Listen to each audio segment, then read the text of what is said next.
Shalom.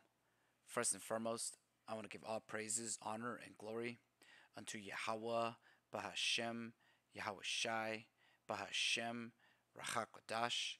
Double honors to the apostles of Great Millstone, and peace and salutations to the Akim who are tuning to these videos.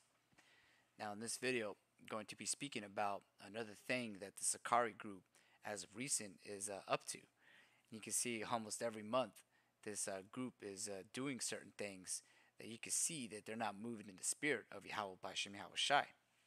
So the recent thing is that they're charging for breakdowns and charging for prayers. And on top of that, all their videos are monetized.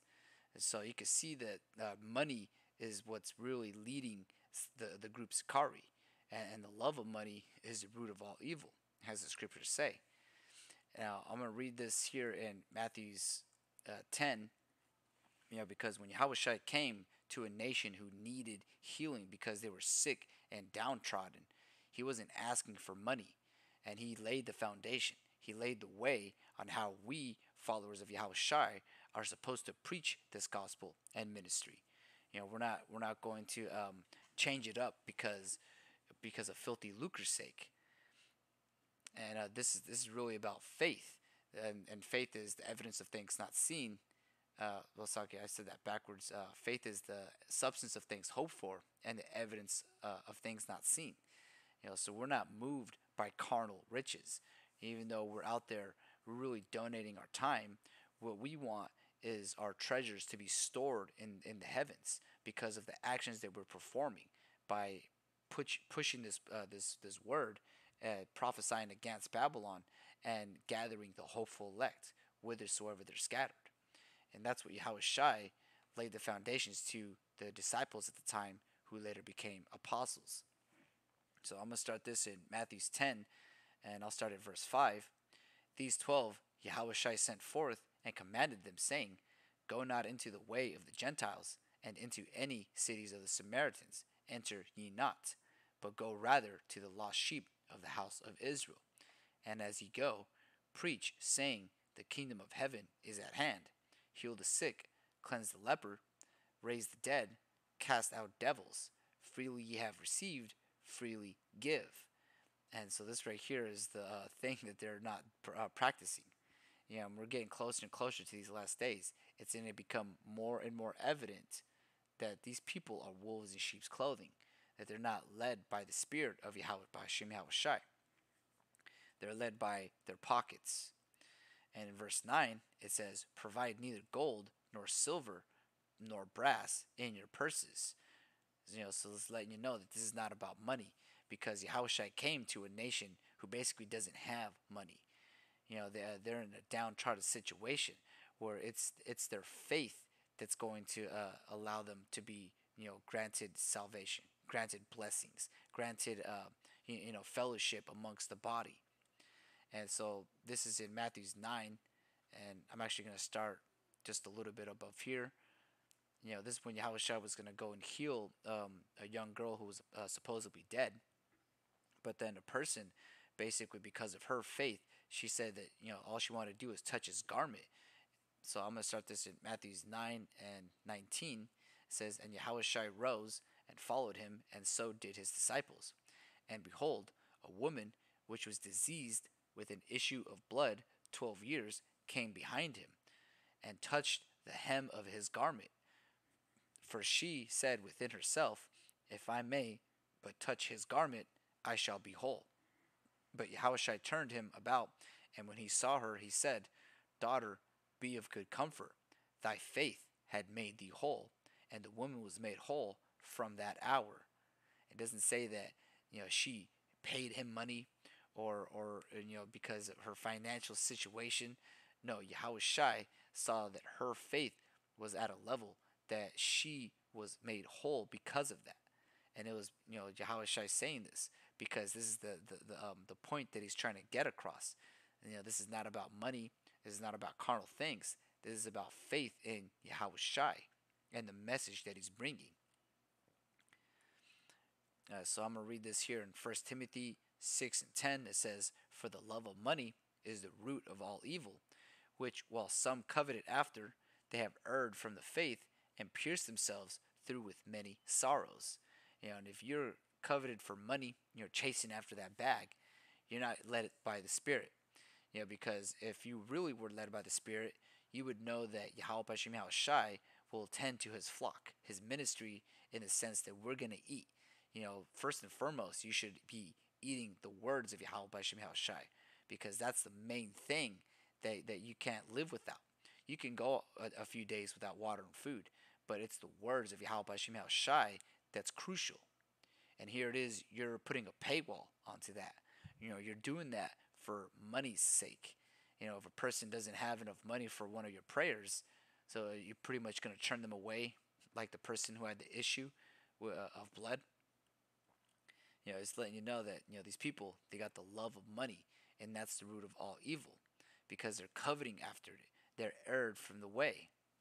Another thing too is with their videos, they have ads on it, monetizing it, letting you know that they're on a gag order, because with that comes that the trimming of whatever you're able to speak.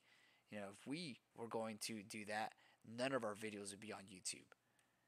So it's letting you know that these guys are led by the spiritual demon Satan. I'm going to read this also in 1 Peter 5:2. Feed the flock of the Most High, which is among you, taking the oversight thereof, not by constraint, but willingly, not for filthy lucre, but of a ready mind. So you have to have a ready mind. We're not doing this for status or fame in this world, because we know the end of this place. We're worried about the people who have faith, like how we have faith. We want this place to go down, and that's who we are going to pray for. That's who we're going to teach to.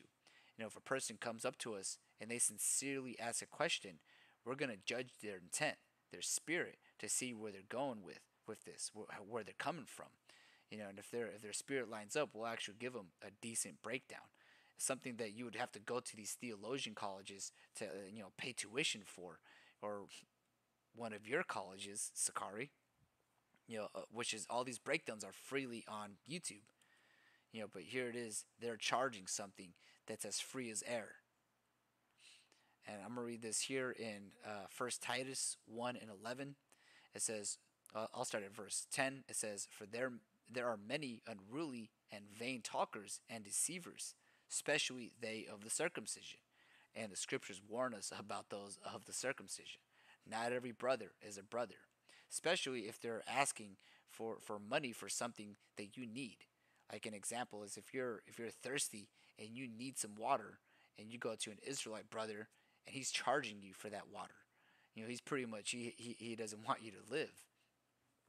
So it's especially those of the circumcision, because they know better, and now they're going to do evil according to that. They're going to try to cut corners and pretty it up a certain way so that they seem justified in what they're doing, but they're ultimately wolves in sheep's clothing. And it's being evident, it's being made known, because the candlelight's shining on all these people, and we're seeing the intent of what these people really are about. So I'm going to start from verse 10 again. It says, "For there are many unruly and vain talkers and deceivers, especially they of the circumcision, whose mouths must be stopped, who subvert whole houses, teaching things which they ought not, for filthy lucre's sake." And so there it is again, a precept upon that in 1 Peter 5:2. And just to get to what filthy lucre's sake means, I'm going to read this in the NLT. It says, "They must be silenced, because they are turning whole families away from the truth by their false teachings, and they do it only for money, because the love of money is the root of all evil." You're not led by the Spirit if you're doing this for a bag. You're ultimately leading Israel astray, leading them to the slaughter. And if you do those things, then that judgment is going to fall upon you.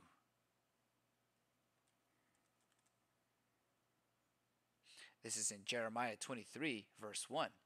"Woe be unto the pastors that destroy and scatter the sheep of my pasture, saith the Lord."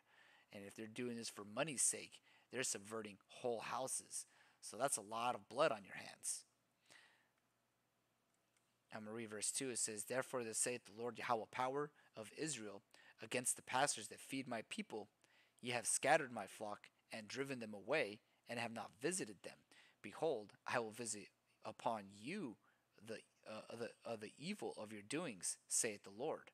And you're not visiting them is because our people, when they're in need, you need to sup to them. You need to relax, or you need to help them revitalize whatever their situation they're going into, mourn with them.